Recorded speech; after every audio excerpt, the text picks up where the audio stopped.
So what exactly are the most notable ballparks here in Wichita?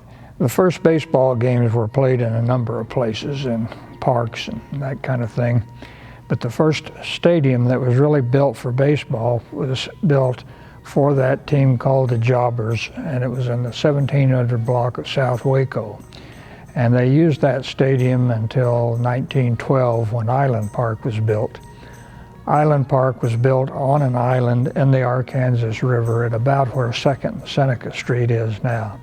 There was an amusement park there called Wonderland. There was a theater. There were picnic facilities, as well as the ballpark, which served basically the Western League teams, although there were other games there. There were City League games. There were exhibition games with teams like the Kansas City Monarchs. There's an old ballpark on the island in the middle of the Arkansas River where a lot of the semi-pro games were played prior to the building of Lawrence Dumont Stadium in the mid-1930s.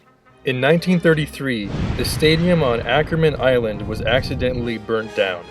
It is unknown what caused the fire, but it was assumed to be a discarded cigarette that set the entire wooden facility to flames.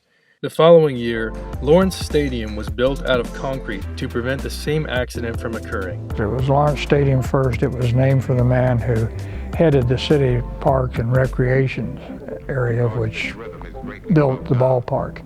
And then the name of Hap Dumont was added after his death because he was so powerfully associated with it during the National Baseball Congress startup and continuation.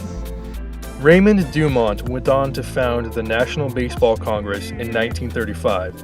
It wasn't until 1978, after his death, that the stadium name was changed to Lawrence Dumont Stadium.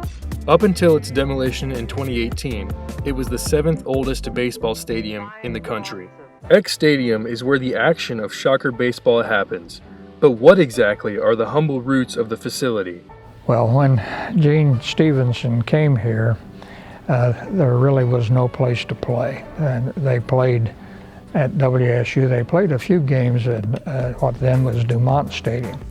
But X Stadium essentially was built from the ground up based on the success of the teams that Stevenson was putting together. At first, the bleachers were on the back of a semi-trailer. And then they bought surplus bleachers from the World Fair in New Orleans and moved them here and put up the backstop and the lights and so forth. And then with the help of Rusty Eck, financing actually built the stadium that exists now and which is being further refined right now. The demolition of Lawrence Dumont Stadium began in 2018, being replaced by Riverfront Stadium. But why was the old stadium torn down? Well, Lawrence Dumont Stadium was one of the very oldest in use in the country. And there were a lot of things about it that had really become outmoded. Things like the concessions area, restrooms, dressing rooms, facilities of that sort.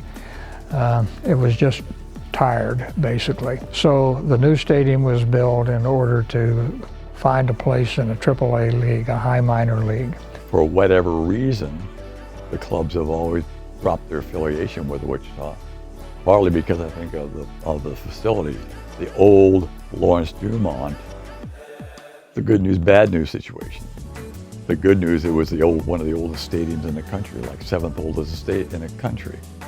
The bad news, it was the 7th oldest stadium in the country, okay? It was probably good they left because they had that turf infield, and I remember just those hot summer days, when I was playing third base, just baking over there. So it was probably good they left and moved to some grass to kind of cool it off a little bit.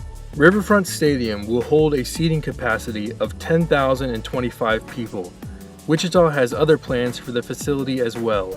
I've not been inside it. I have been past it and am impressed with what I see there. It is a large-looking stadium, and I think will be a good place to see a ball game. Primarily, the stadium will host the AAA baseball games for the Wichita Wind Surge.